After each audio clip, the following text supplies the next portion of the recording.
the number one things I'm constantly asked about as an operations manager is how the fuck do I set up my Google Workspace? So let's go through the basics together if you are someone who has got Google Workspace and you have no fucking idea what to do. So number one, we have your Gmail. This is your business email. This is where you are going to email people, and you can connect your custom domain to Gmail so that it actually has your domain. Now, a couple of tips here.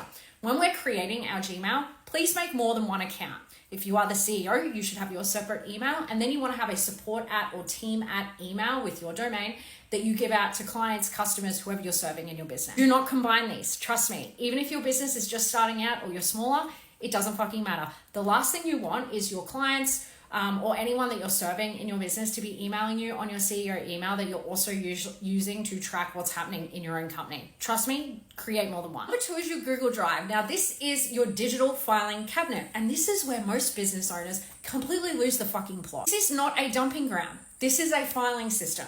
I'll repeat that again. This is not a dumping ground. This is a filing system.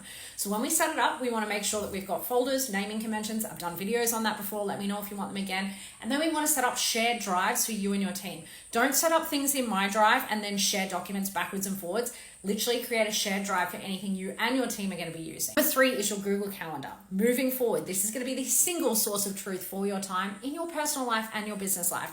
Yes, that's correct. You're going to use it for both. You're going to put everything in here. We are not going to be double booking ourselves or losing track of what the fuck's happening in our life because we're busy.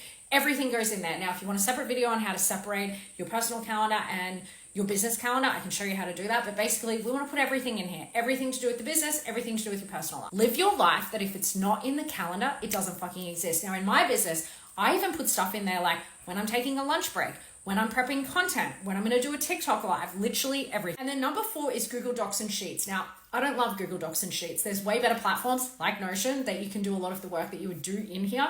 But this is a good starting point. You can use this for things like your SOPs, your task lists, and basic financial tracking. Don't build your whole business into Google Docs and Sheets. That is not a really great way to keep building a complex business. Trust me. That's it. I promise. Google Workspace is not super complicated. If you have any questions about this, let me know in the comments. Otherwise, you're fucking welcome.